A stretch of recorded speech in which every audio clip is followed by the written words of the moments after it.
hell nobody in here, dude? Is your audio?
Well, I think we're ready to get started on the deep dive. I want to welcome everybody to this deep dive. It's Monday, October 21st, and we're going to be talking about mortgage rates. So excited to get that started, excited to get things going here. And I think the camera may be off here if you want to come back in. But I want to say this as we get started. A lot going on right now. 2 weeks from tomorrow, we'll have an election. If you didn't know that, that's coming up. A lot happening in the world, a lot of uncertainty. We have obviously the Fed meeting right after that, so we will see a lot of things happen in the financial markets and in volatility, if you will, over the. You need to look in here. the next couple of weeks. So I thought what we would do is we would start off this week and talk about mortgage rates and maybe sort of give the best. Here we go. My camera was off for a second, but maybe we're coming back in. Sandy, I see that. We're working on the video right now. There we are. Okay, hopefully we are back and video is working. We will see here in just a minute. But anyways, mortgage rates, really kind of taking a look at what's happening so that you can give the best advice to the clients you serve. And that's sort of what we're going to do as we go through the next few minutes, okay?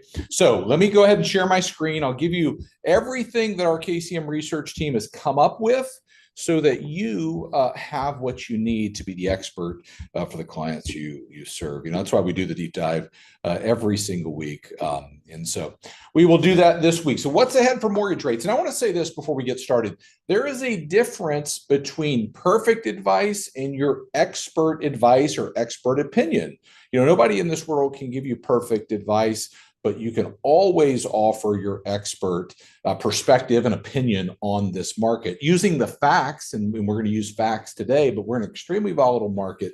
The one thing I always say, if you're going to forecast mortgage rates, you're going to get them wrong. But here's the bottom line. I've said this before. It comes from Donald Miller in the book, Building a Story Brand. Great book. People do not follow the best leaders. They follow the ones they can understand the easiest, right? And that's our job right now, is to be understood about what is happening in the world of real estate. A big piece of that is mortgage rates. A big piece of that is all the uncertainty around the election. We're going to talk about mortgage rates right now this afternoon. As a matter of fact, at 3 o'clock Eastern, 2 Central, I'll be on with Tom Ferry talking about some of these big issues in the market. But let's kind of park on mortgage rates right now. You know, another reason we do the deep dive is this right here. What we sort of a core belief that we have in keeping current matters. Most agents know what's happening. Good agents certainly understand what's happening, but only the great agents can explain what's happening. And I'm going to say this right now. If you're not a KCM member, you can go in today and start a free trial and get all of these visuals so that you can go in and use those on social media and all the things that we produce for you so that you can be the expert. But let's sort of hop in and look at where we're at in the volatility in this market and the uncertainty in this market so that we can be certain about what we know. First place, I'll start right here. Ryan Sweet from Oxford Economics said this: the larger than anticipated gain in the September's consumer price index doesn't signal a reacceleration in inflation, nor will it deter the Federal Reserve from cutting interest rates by 25 basis points at its November meeting. The Fed needs to continue to normalize interest rates to keep the economy on a path towards a soft landing. So that's Ryan's perspective there. I think that, you know, on a daily basis could change on what the Fed's going to do relative to this economy. If you were to ask me, you know, the mortgage rate perspective is going to be all about incoming data, incoming information. And there's a lot of volatility coming up. And I mentioned it as we got started, the election, the Fed meeting right after that. Matter of fact, if you look at the Wall Street sort of odds on chance, there's an 88% chance as of Friday that there will be a 25 basis point cut in the federal funds rate. Now, I always want to remind people when we talk about this, the Fed does not control mortgage rates. They control the Fed funds rate, which is the intraday lending rate that banks charge one another to borrow money. Now, but it has an impact on the long-term borrowing rate.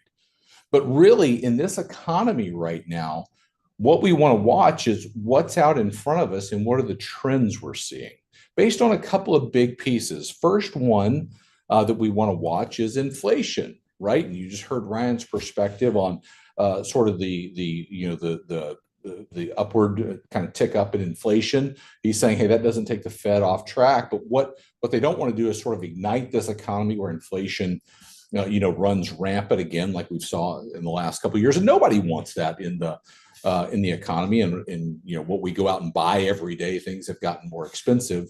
None of us want that, but that's going to be a major sort of player in the trajectory of mortgage rates. The second thing that's really, really important in this market is unemployment, right? Is that starting to tick up? Is it sort of leveling out? Is it coming down? What's going on there? And it's going to be sort of a signal in the broader economy as to what direction are we taking.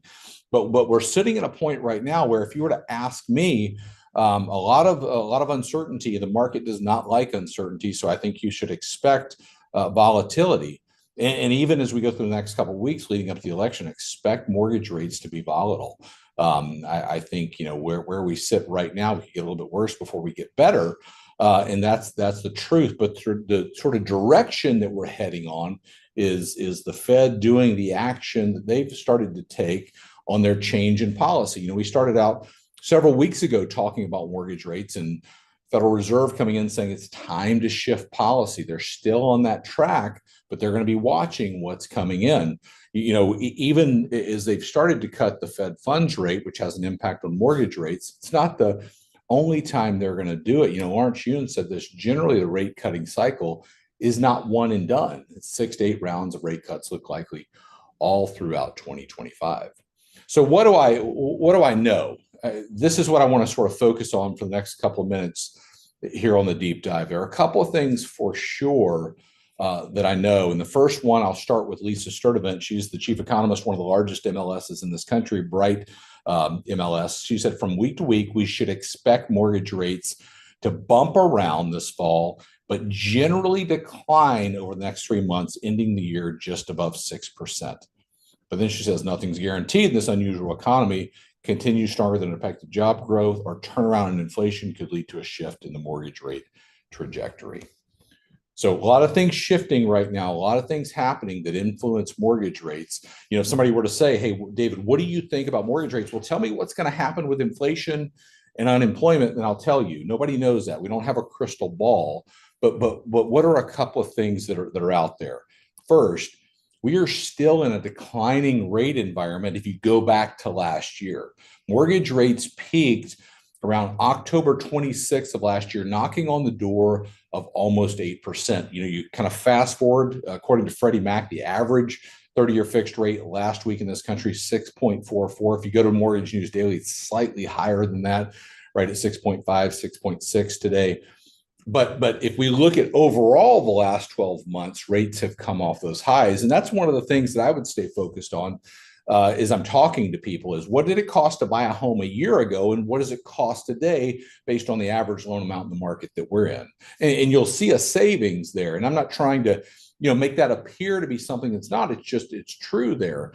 But we don't want to get caught up in the day-to-day volatility, more in what is the trend that we're looking at. And you heard Lisa's comment right back here. I'll go back to it. We should expect mortgage rates to bump around, but generally decline, right? Okay. What about the last year? They've generally declined, popped up here just in the last couple of weeks based on several different things, based on incoming data. Everything that happens right now for mortgage rates is going to be on what's ahead. And the reason I bring that up is because there are a lot of people in this market that are confused.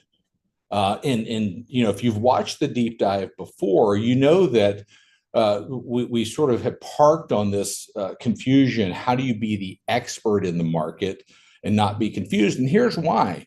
It's because of this premise. Confusion leads to fear. And certainly with the NAR settlement, with mortgage rates, with the election, with everything happening, there's a lot of fear in the market. Well, fear, if then left unchecked, leads to panic, right? And panic, if you don't do anything about it, will paralyze you, leads to paralysis, right? And a lot of folks going, I don't know how to give good advice. How do you give good advice in a time where things seem extremely uncertain, where you can't give perfect advice? You have to stick with what you know. And I went back to that one. Lisa Sturdivant, well-respected economist, said, hey, we're in this downward trending environment. What do I know from the facts? Last year, rates almost peaked at 8%. Where do we sit right now? What is that sort of difference in buying power over the last year? If you're a KCM member, you can go in and use the interactive buying power and affordability graphics and customize them for your loan amount in your area. That's an important thing. And then, oh, by the way, the next thing that I know for sure is every forecaster that we follow here, Keeping Current Matters, said, you know what, over the next 6 to 12 months, mortgage rates will come down. This is a look at Fannie and MBA and Wells and NAR. And you sort of see this right here where we stand today in this downward sort of path that mortgage rates are on. A lot of reasons for that. And these have been updated. Our team does a phenomenal job of staying on top of what's happening in the market and what's happening in this case relative to mortgage rates, so that you can give the best advice. Almost somebody, in your back pocket that says, okay, here's what's happening. And you go out and sort of deliver this to clients so that they can make the best decision for them and their family. Okay. Lisa also said in what we've quoted here today, it's a fool's errand to try to time mortgage rates, particularly in this unusual housing market economy. Prospective home buyers should find more inventory and should have more leverage in the coming months, which could make it a good time to buy. I think right now is a good time to buy. The decision about when to buy a home, however, will depend not only on external economic conditions, but also the personal, financial, and family situation. So basically saying if it's right for you, now is a good time to buy.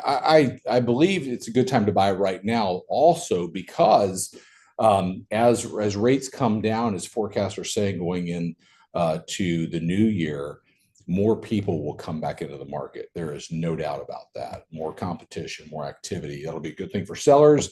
It'll also mean that buyers may get caught up in more sort of competition when that time comes. Always on the deep dive, I want to give you a couple of things that you can share to be the market expert, whether it's a blog, it's a graphic, it's a script inside of Real Talk, so that you can be the knowledge broker of the clients you serve. There's sort of this idea that if you can acquire knowledge, then you can share that knowledge, then engage on that knowledge. That is the winning combination. I'll say this as we wrap up the deep dive. The next couple of weeks, we'll see a lot of change, a lot of volatility in the financial markets leading up to the election. No better time to be the educator than right now. I hope this information, you can use it to get out there and deliver the message of here's what's happening. Here's what I know to be true about mortgage rates so that you can be the expert to the clients you serve. We'll see you back next Monday. And as always, thank you for joining the deep